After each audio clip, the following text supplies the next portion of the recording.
Oh no, what the hell is this? If you bought a $10 beef burger through DoorDash in 2015, it would have cost you $4 in... Oh no.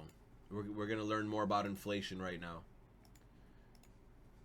Delivery fees. There were no service fees, no regulatory response fees, no express fees, no small order fees, and most importantly, tips were actually optional. I wish there was a way to know you're in the good old days before you've actually left them. This was the promise DoorDash sold us, and we bought into the lie. At one point, they were loved by almost everyone, from the restaurants to the Dashers to the customers. I remember People that. DoorDash would later screw over once they gained enough traction.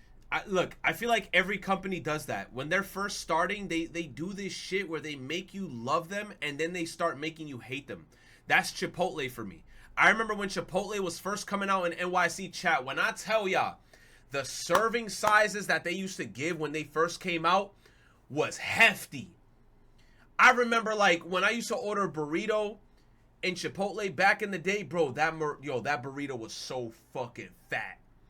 Fat fucking burrito. I used to munch on that shit. Oh my god, bro. It was like a baby. Like it was just a fat ass burrito. Now, skinny burritos. What is that? As soon as they crossed 20 million users, overtaking Grubhub to become the largest food delivery company in the US, everything changed. DoorDash's Dep with the prime. I appreciate you.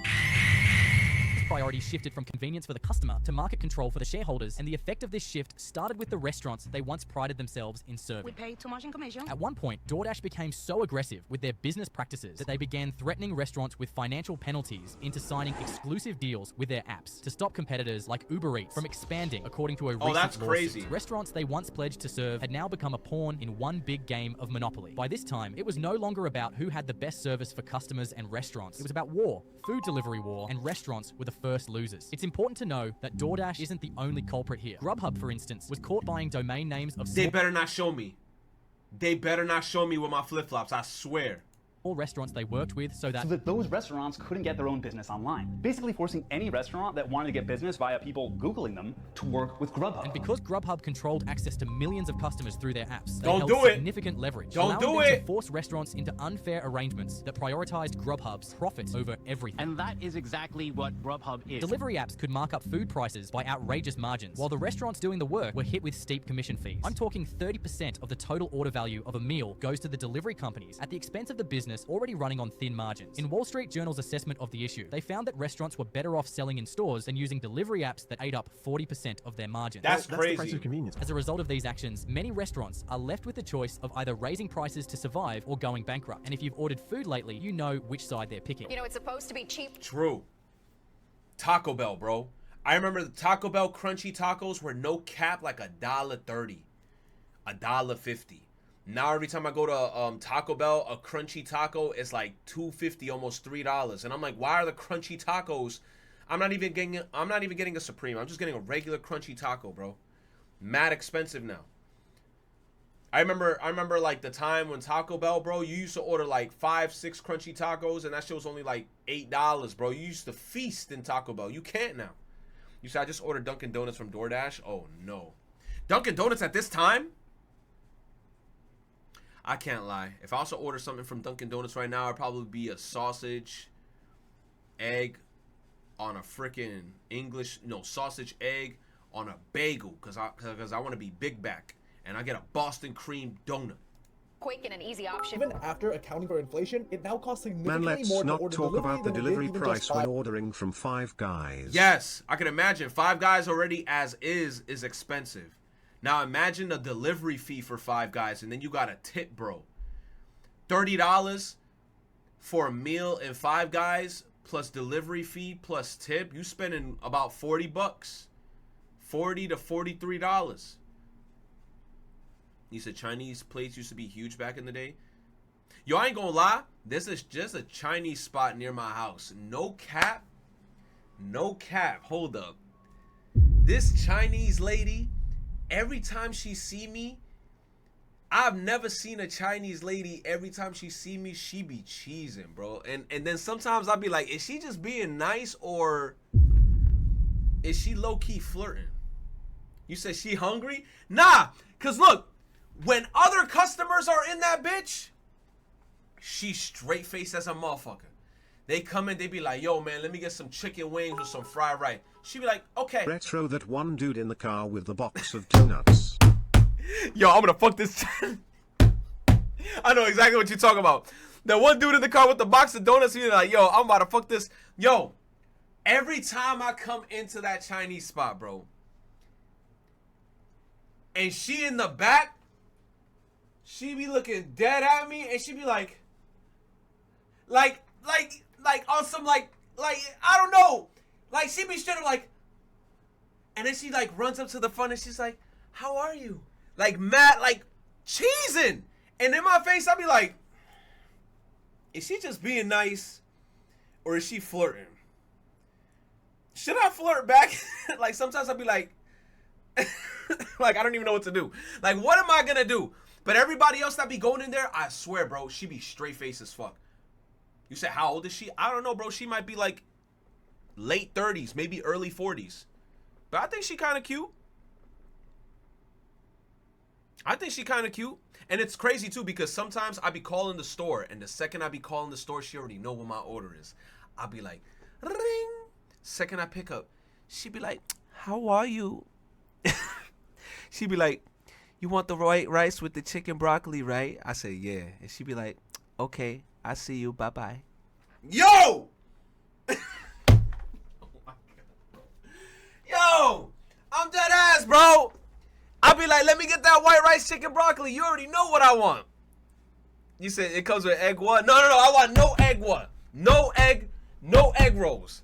But she's sweet. Every time I see her, she be smiling mad hard at me. But then there be a younger dude that be next to her, and sometimes I be like, is that her son? And I don't know if that's her son or if that's a coworker, but he cool as hell too, because from time to time in that Chinese spot where I be getting my food at, I be seeing him with Hunter x Hunter shirts. Sometimes I see him and I be like, yo, bro, I peeped the Hunter x Hunter shirt. He be having Gon and Killua on his shit sometimes. So I'll be like, yo, I peeped this shit. That's a cool ass shirt. I don't know, bro. But she very sweet. Every time I see her, I'll be like, man, you smiling a little too much. I'm about to flirt with you. You said, do you see him sometimes sitting in the back in a table working on homework? Nah, I feel like he definitely graduated school probably. Like he probably like in his mid-20s. Early 20s to mid-20s. You said flirt back? Nah, I get nervous to flirt back. You know why? Because I see the other workers in the back and I don't know if that's her husband. I don't know. I don't want to be like, hey, you look very nice today. And then like one of the guys in the back that be making my food is like, imagine me flirting with dude's wife and the guy that's making my food in the back be like, next time this guy order chicken broccoli with white rice, I'm about to put some special stank in that shit. Hell no, bro. I gotta keep it professional, bro. I don't know what they're gonna do to my plate if I get disrespectful. Ask some questions that will let you know if she's single. Imagine that dude sees a stream and snitch on your ass. Oh my god, bro. Nah. Years ago. Food delivery apps He secure nutting in control my of the shit? market Oh, for hell restaurants no. to sign unfavorable deals to access this market share, only to lock them into exclusive agreements Hell and no. suck their revenues for life. That's But my you can biggest argue fear. What they did to Dashers might be even worse. DoorDash's relationship with its workers has always been blurry. They refuse to call them employees despite wanting to treat them as such, to the point that they were sued over this kind of behavior. But in spite of the lawsuit and backlash from people, they refuse to change it because the benefits of having Dashers work as contractors instead of employees is far greater than the price of any lawsuit. See, Dashers make an average of $20 per hour on a good day before expenses. But because they're not employed by DoorDash, even though many of them only work for the company, get paid by the company, and even get penalized for not taking orders. By labeling them as simply contractors, DoorDash avoids all costs associated with hiring them, like mental health support, health insurance, and better pay. Better pay that's that only fucked goes to up. the shareholders, while the Dashers fight for tips to make a livable income, to the point where DoorDash began advising customers to tip to motivate their workers to deliver food. DoorDash is advising customers to tip their delivery people or expect to wait. But it's like, that's not fair. Like, we're already paying for our food, right? And we're paying the delivery fee, which sometimes it's absurd, right? Sometimes the delivery fee, I've seen it go like to crazy prices of like $5.99, $6.99 for the delivery fee. So on top of me spending already $20 on something, now I got to spend like $6 for the delivery fee. You know, it's justifiable. Somebody's delivering my shit, right? But then afterwards, then the app tries to guilt trip you and they be like, come on, man. You gonna do 30%, man? You gonna give them an extra $6? I'm like, bro, $30 for some chicky nuggies and some fries, bro? Like, at this point, At this point, Uber Eats was so much for me, like, because I had a Taco Bell near my house. I just said, fuck it. I just started walking to the Taco Bell. I started taking my scooter. I was in my flip-flops, literally using a kick scooter, going straight to the Taco Bell. I'm like, fuck this shit. I'm not ordering Uber Eats anymore. Delivery service has been testing a warning message for customers who leave a $0 tip at checkout, saying it could take longer to get your food. Oh, but then I heard, like, let me see if they talk about it here. That's because delivery drivers are less likely to accept orders without a tip. You said, look at these rain graphics. Yes, but look, here's my thing, though, Oddity. I can't lie. I do feel more inclined to tip if it's bad weather. But if it's like a regular-ass night, or like if the weather's fine, I'll throw a tip your way. But if it's raining or snowing and a person managed to bring my food in time and the shit's still hot or whatever, I definitely tip them nicely. I'd be like, yo, you brought my shit and my shit is like secure, it's clean. Remember that one day I posted that picture on Twitter where that motherfucker delivered my pizza? That shit looked like out of Spider-Man 2, like Spider-Man was web slinging through the city and rolling with my pizza. My pizza was so fucked up, I gave that guy the fattest 0 tip, and I gave him a thumbs down. I said, fuck you, bro. He fucked up my whole pizza. I don't know if you guys seen that picture, but it's on Twitter. At one point, people got so tired of tipping culture that they just stopped. It became such a big problem as workers who rely on tips began blaming customers for a problem DoorDash created. Why did you need to adjust your tip to make it right? That shit's crazy. That shit's crazy. It's like, I feel like it's crazy, like, if you don't get tipped nicely, you go back to the person's house to be like, nah, give me a higher tip. I'll be like, nah, bro, you're gonna have to take that with DoorDash or something. DoorDash and not tip. If you cannot afford to DoorDash, if you cannot afford to tip somebody for picking up your food and dropping it off to you, especially if it's 30 minutes away. Okay, you see, that's absurd. I feel like that's another thing too. That's why usually whenever I do Uber Eats or DoorDash, I try to pick something that's close. Maximum 10 minutes. I literally look at what's in my vicinity with something that's within like a 5 to 3 block radius, and I'm like, let me get something close. I hate being that person being like, go across town to bring me a pizza. Like, go 5-10 miles away to get me a pizza, and that's absurd. And if you don't tip after that, okay, now you kind of crazy, you know?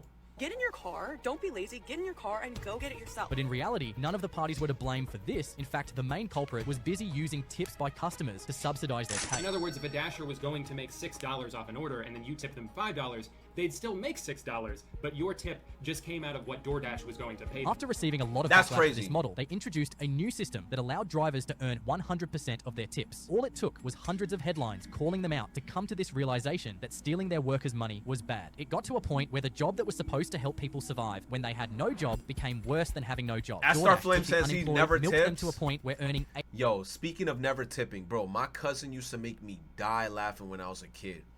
There was a Chinese spot. I think I told you guys the story a bunch of times. There was a Chinese spot that my cousin used to order from. No cap. Every time my cousin ordered delivery, the Chinese guy used to show up in the scooter and drop him off the food. And if my cousin gave him like a $10 bill, right? Sometimes the Chinese, right? Chinese people, they would just take a delivery fee sometimes out, right? Like if you're doing a delivery and if it's like $7.50, they sometimes take like 75 cents to like $1, like as kind of like a delivery fee. It's like a New York thing. Yo, my cousin was grimy. My cousin like started counting his money in front of him and he said, hey, where's my 75 cents? And the Asian guy was like, yo, no tip? And my cousin said, hell no, give me back my 75 cents. And the way I looked at my cousin, like, and I was like, bro, never do that shit again. And he's like, why? I was like, nah, bro, you gotta tip these guys because they're the ones that's making your food and they're gonna remember you, bro. They're gonna remember you. I would never do some shit like that. Like, if I'm ordering Chinese and the delivery guy brings me my food and he's like within like my neighborhood and shit, I would never not tip them because they making my food. So I told him ever since that, I said, yo, bro, he did it frequently too. Every time they showed up, I heard of like instances of him almost getting into fights with them because he'd be like, yo, give me back my money. And the guy's like, nah, bro, like you gotta tip me. And then my cousin would be like, no, fuck out of here. I'm not tipping you. Give me back my money. I'm paying you $7.50, how much the food costs, and then give me all my money back. And I'm like, nah, you can't do that shit, bro. You're gonna have to tip them. You have to tip them, especially if they're bringing that shit to you every day, bro, because I know they spitting in your food, bro. You see, I only do that with my pizza spot, high key. I don't know. I feel like, because my thing is this. I feel like if I'm ordering takeout, delivery, and if I see the same person every day, I have to tip them. I have to. I'll feel grimy if I don't. Especially like if I'm making eye contact with them and I'm like, no tip. I'll feel grimy. It's easier to do that with DoorDash and Uber Eats because it's always a different person. But if it's the same motherfucker coming to your house delivering shit, you have to start tipping them. 80% less than minimum wage became the norm because they wanted to focus on giving customers the best experience possible. At least that's what they claimed in their mission statement. But in reality, You the start trying to opposite tip was the more case when for I know the customers. delivery DoorDash person's hiked going the through rough prices weather. up Yeah, I do that on too. food, on top of add a whole bunch of different hitting different fees and service fees and taxes, and it just never made sense. The math never mathed for me. So I don't know why we continue to order off of DoorDash. I don't understand. Mitchie made this video when she noticed something peculiar with her order. Her total price for lunch came out to $107, despite her meal costing only $87. But here's where it gets interesting. When she called Chili's to place the order directly, it was only $69, $74 if you add taxes. DoorDash had inflated the price to increase their profit margins at the expense of the customer. Right? That was a $33.38 difference. That's a huge difference. That's gas in the tank. That's my kid lunch money for the week, okay? That's a whole nother 2 or 3 meals. For food you can make True. at home for 1/10 the price, DoorDash has made us comfortable with the idea that paying more is better. And if you think DoorDash is the only app doing this, well, Grubhub, Uber Eats, and even apps outside the food delivery ecosystem like Lyft are implementing the same strategy. Talking about strategies, I'm working on one where I can post... Uber has this shit called Uber One. Uber One is the biggest scam I've ever had, and I legitimately had that Uber One subscription shit for like a good 6 months to almost like probably 6 to 9 months. Bro, the one good thing about Uber One is that you do get kind of prioritized and they do bring you your meal faster, but the savings in totality sometimes, like there's times where they'd be like, you saved $1.50, and I'm like, is this really worth getting Uber One? Oh, you saved $2. I'm like, that's it? Bitch, I'm trying to save $5. You say it's low-key a scam sometimes? It is. One good thing though is that if your meal does come back and I think you have Uber One, they instantly reimburse you though. Like I remember one time like some shit was fucked up and I was like, nah, give me a refund. Instantly they were like, no problem. You want it back on your card or you want it in your account? And I said, yo, put it in my account so I could like order some shit in another time. But other than that, I feel like the savings is not too crazy. Every week once I get to 100,000 subscribers. So please subscribe to help me reach my crazy goal before the end of the year. Thanks a bunch. In Seattle, new regulations were put in place to stop food delivery apps from exploiting their workers by paying them fair wage. In response to this law, DoorDash hiked their service fees for customers and blamed the law for raising prices. They even released a press statement explaining the decision, claiming it was made to protect their dashers and customers. Right. DoorDash has positioned itself in such a way that allows them to survive easily without taking the blame for anything from production to delivery. Is your food too expensive? Blame the restaurant. Your delivery came 45 minutes late? Blame the dasher. It's like a business where there is no room for accountability. Oh, but the worst part true. is with all the money they're pulling from restaurants, drivers, and customers combined, you'd assume they'd be making fuck you money by now. Absolutely not. This whole thing isn't really sustainable. Between 2019 to 2023, DoorDash lost over $3.5 billion. Damn. That's $880 million per year on average, burnt to keep the business alive. Uber Eats lost over $1.8 billion at their peak, and Grubhub lost so much money that their owner Just Eat had to sell them for a 90% loss to a startup. Damn. It is because of these consistent losses that they can't really pay their dashers well, because frankly, if all their dashers earned a better wage, the company would go bankrupt in months. Just take a look at the numbers. There are over 7 million drivers on the platform alone. Teach Me Delivery found that many dashers were making $8.21 per hour before tips. That's $1 above the minimum wage. If DoorDash pays their workers a fairly better wage for every hour spent on the road, that action alone could double, triple, or even 10 Nah, you know what? That's kind of true. Because then think about it. If you make like an hourly wage, right? Which like I think, what is it in New York? The minimum in New York is like what, $15 an hour? You could just imagine people not really working. They're just driving around with the Uber app, probably like doing one order an hour, getting $15 an hour. So they could try to like finesse the system. We had $16.50. Shit, man. Their losses in months. That's why most dashers rely heavily on tips to make a livable income, and not the company itself. 51% of their income on every delivery, on average, is coming from the customer tip. The apps wanted to lower costs by paying workers less, but they didn't want to lose workers, so they started encouraging customers to tip more, so the workers wouldn't see as much of a drop in pay. But yo, I ain't gonna lie. I know it's gonna sound like an asshole thing to say though, but then it's like one of those things where it's like, as a worker, when you realize like you're in a scenario like that where you're like, yo, this shit is not sustainable enough, you have to try to find another job. You have to try to find or at least try to learn another skill that could potentially make you, you know, more money. You know what I'm saying? It's kind of like if you're a waiter at a restaurant. I heard waiters, like, their hourly pay is like $2 an hour, and then they also depend on tips at, in restaurants. It's one of those things where it's like, yo, when you realize, damn, bro, I'm not making bread off this, you have to try your hardest to be like, let me get the fuck out of here. Let me leave. Let me try to learn something new so I can make more money. You know? But it's hard, man. Here's how the pay breaks down before and after the changes. For DoorDash, base... You said base pay is 49%. Oh, this is in 2019. Base pay... Oh, Uber Eats was doing good. Base pay was 71%. Customer tips 20... Pay decreased to 48.2%, and customer tips increased to make up 51.8% of drivers' total pay. Uber Eats had an even bigger jump in customer tips, jumping almost 30%. 2024 was the first year ever that DoorDash made a profit in over a decade, and the only reason for this $100 million was because they increased their delivery fees in various cities despite public outrage, meaning more customers had to pay more money for the same meal so investors can finally put food on their table. But it's like... that does suck. I'm not gonna lie that you have to pay more money for food, but then that's why it's convenience.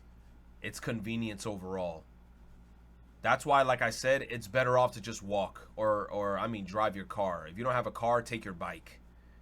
Me, that's why I'll just do that thing. Plus you'll burn a little extra calories. Fuck it. Just go walk to the store, get your food. You spend way less, and then you can just walk back home. It's cheaper. And at least, like, you know, you're not getting that crazy increase. But you could argue that DoorDash needs to make profit just to survive, fighting off competition, navigating city regulations, and dealing with growing public scrutiny as more apps like them for your compete burrito for the should be, M-word. Some publications call it the Hunger Games, true. but you should know it's more than that. These companies are fighting tooth and nail to be Gen Z's favorite delivery app, as they recognize the generation is heavily dependent on buying food. Over 60% of Gen Z are afraid of cooking, and 40% said they can't fry eggs. You may have heard people use the term, I already got one up on them, bro. They're scared of frying egg. Me, you know what's crazy? I don't even like to fry eggs because I ended up realizing, bro, like how much calories and how much saturated fats is in canola oil. I used to like to fry my eggs until like I saw like when I like picked up a canola oil bottle and it's just like so much fucking calories in a teaspoon of oil. I was like, fuck this shit. I just boil my shits. I just boil my eggs. I'm just gonna boil them, peel the shits, and then just eat them. You said frying eggs? Are you for real? I fry my eggs sometimes. You say you use olive oil? You can use olive oil to, I don't like using oil too much. I just boil them. But frying an egg is easy. God damn. Gen Z don't know how to fry an egg? I can't cook. It's a stark reflection of the generation's reliance on already existing systems, either because of fear or anxiety, and companies are well aware of this. I don't cook. I'm a white wave girl. I can cook tacos and pasta. That girl cannot cook. On average, people spend $1,500 a year on food delivery services. That's $125 a month, with each order costing about $35 on the low end. This means that there's many hair people in the order eggs 4 times per month, dedicating around 3.7% of their annual income to having meals brought to their doorstep. And that's just for the average financially literate consumer. If you go down the rabbit hole, you'll find people spending crazy amounts of money, splitting DoorDash payments, and almost ruining their finances for food delivery. In the past 4 months across DoorDash and Uber Eats, I have spent over $2,000. DoorDash particularly has been working. You bugging. 2 bands?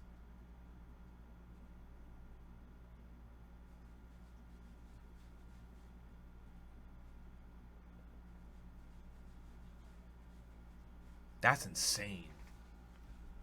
So you must be comfy. He must be ordering Uber Eats and DoorDash for breakfast, lunch, and dinner. Like the only time I would ever order Uber Eats is in the evening. If I came back after a long day's work and I'm like, yo, I'm hungry and I don't really want to cook shit, then I order Uber Eats in the evening. Other than that, I ain't doing that shit. You said that's more than minimum wage a month? You can use Klarna on DoorDash soon, I think. Oh, that's insane. 4 for 4 payments on Uber Eats is insane. working hard over the years to not just be number one, but completely own the food delivery industry. They bought other food delivery apps like Deliveroo for $3 billion and Wolt for $7 billion to expand their reach and secure global market share before competitors. First, they build an app that everyone loves. Then they fight tooth and nail to monopolize the industry, buying out companies across the world to lock out competition. Then they start raising prices steadily once no one else is left, leaving everybody trapped in their ecosystem since there's nowhere else to go. Food delivery companies claim they're always working to improve the customer experience, but at this point, I'm stuck between believing them or the government about Epstein. But there's good news, because for the first time in a long time, public awareness is outweighing media buying, because nobody's buying into DoorDash's crap anymore. Because tell me why there was a $4 delivery fee, there was over $8 in other fees and taxes, which, what the fuck are the other fees? I have no clue, because I'll never say it. And then the tip, that shit added up to basically $30. I was like, yeah, look, service fee. That, they love saying service fee and you don't know what that is. It'd be like subtotal, right? Then delivery fee.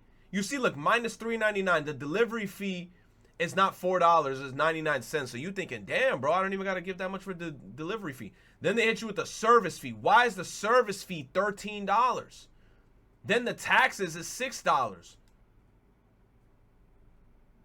I'm already off of service and tax $20. And then look at the tips. $16.50, $18.50, or $20 tip. God damn. I ordered $12. Then you get the 2.99 fee, because fuck you, why not? Yo, it's insane, bro. That's insanity. Noah, that's insanity. Thank you, man. Thank you for the biddies. Thank you, Noah. Upcharge you like a motherfucker. To help spin this narrative, they've turned to influencers. And while sponsorships aren't a bad thing, as many creators need it to survive, including me, there is a strong push against influencers promoting food delivery apps to their audience, especially on TikTok. Have you heard of DashPass by DoorDash? No, I haven't. What is that? This was a video by Brad, a TikTok frugal influencer who had taught his audience for years to be smart with money. As expected, the ad did not resonate well with them the first time, but I assume his contract was for 2 videos, because despite the pushback, he made another for DoorDash Pass. If you need a ride, DashPass by DoorDash helps you get cheaper rides with Lyft. Every DashPass member gets 5% off on-demand Lyft rides and 10% off scheduled airport Lyft rides. Which just caused more pushback, because as I said, his content is all about saving money. So advertising DoorDash, a service that facilitated overspending, was, as many put it, very off-brand, leading to... I was about to say this comment. I'm like, it's one of those things where it's like, damn, I know people would be upset. But it is one of those things where it's like, damn, bro, get your bag. Like, sometimes people on the internet, they would come after people like, yo, how could you? I'll be like... But then I feel like maybe it's because of the type of content he was pushing. Because if it's like Bella Porch, for example, they wouldn't get as mad. But his whole thing surrounding saving money. They take into factors like, oh, we have filled all these orders in the bag, etc. It's all frivolous shit that would make the customer pissed if they saw it on checkout, I'm guessing. Yeah. It'd probably be like just like you said, oh, since we put the order in the bag and then we put it nicely in a cup holder in the shelf, that's the service fee. Like $10 service fee. Classic apology video. Hey guys, I know we need to talk because there was a sponsored post that I made recently and it got quite a variety of reactions. I've made a severe and continuous lapse in my judgment. And I don't expect to be forgiven. The creator may have given the classic apology to his supporters, but it highlights a very real problem with influencers willing to look the other way over the practices they preach when they're financially motivated. I'm just glad he came to the realization soon and set things straight with his audience fast. It's never fun to feel like a letdown to people or to disappoint people, and I know I did. But DoorDash and friends know that there are many other creators on TikTok, Instagram, or even YouTube who would accept a quick check to go against their audience, intentionally or unintentionally. Remember that DoorDash started because many restaurants didn't have the logistics in place to handle food delivery. Probably only pizza places focused on delivery when other restaurants were doing drive-thru. But that's not the case anymore. According to a survey by UpMenu, 70% of people now prefer to order directly from the restaurant to purposely bypass DoorDash, Uber Eats, and Grubhub. That's good. I'm telling you, that's the wave now. Before, people were getting too comfortable and they're like, let me just order everything delivery. But then when you realize how much more money you're saving by just going there and just getting it, you'd be like, fuck that DoorDash shit. People are not cutting out the middleman they're cooking at home, as the desire to relearn lost habits is on the rise again. If you go to YouTube or TikTok, you'll find cooking tutorials with millions of views, as the desire for food recipes and cookbooks are making a comeback. Lovely. Nice and creamy. Now, paying a delivery fee, we screwed up fee, and a service fee, which can add up to almost double the cost of the meal itself, is not what many people signed up for, especially when you consider the fact that these payments are just going to the middleman and not the people doing the work of making the food or delivering it. Not to say that food delivery is completely useless, but it's a case of fixing yourself into a situation, screwing everyone else only to demand more pay from both sides of the table. DoorDash on one end is fighting through lawsuit upon lawsuit. Just a few months ago, they were ordered to pay back over $16 million in settlement for the dashes they wronged between 2017 and 2019. The Attorney General, who fought to secure this settlement for the people, Attorney General James, said she wanted a system where there could be full transparency in DoorDash's payment practices moving forward. Over 63,000 drivers who delivered food for DoorDash during this period are eligible to get back what was taken from them as a result of this settlement. As regulations grow tighter and tighter, food delivery companies are forced to treat customers better, pay drivers fair wages, and honestly, it feels like nothing can ever go wrong from here. Until DoorDash, Uber Eats, and Grubhub realizes that the one set of people causing their problems in the first place are the contractors. They're both a cost to be minimized and commodities that can be easily replaced. If they can cut out the middleman, they would not just be saving themselves from countless future lawsuits, but also saving themselves from higher costs. DoorDash is launching drones with their partner Flytrex to deliver food faster and more efficiently without the need of Dash. Oh man, they're doing that Amazon shit, so they're getting the robots to do it instead? Go, take it off. Uber Eats is pushing more and more for self-driving cars capable of taking food from restaurants directly to customers, as they believe it takes human error out of the equation. Today says it takes the human error out of the equation. And there's Grubhub. It seems the cycle never ends, but that's a story for another day. You've been watching Internet Education. Feel free to subscribe if you'd like to support the mission of making... Basically, that's what's gonna happen, bro. They're gonna say, yo, fuck the robots. And then it's gonna get to a point, not fuck the robots, fuck the humans. And then it's gonna get to a point where we're gonna see those robots in the street delivering food, and we're just gonna steal from them. Get these clankers off my street, bro. These clankers, get these fucking clankers. Yo, the smart detect. You said, okay, this bro said kill all of them. All right, man. We don't gotta kill the robots. We don't gotta kill the robots.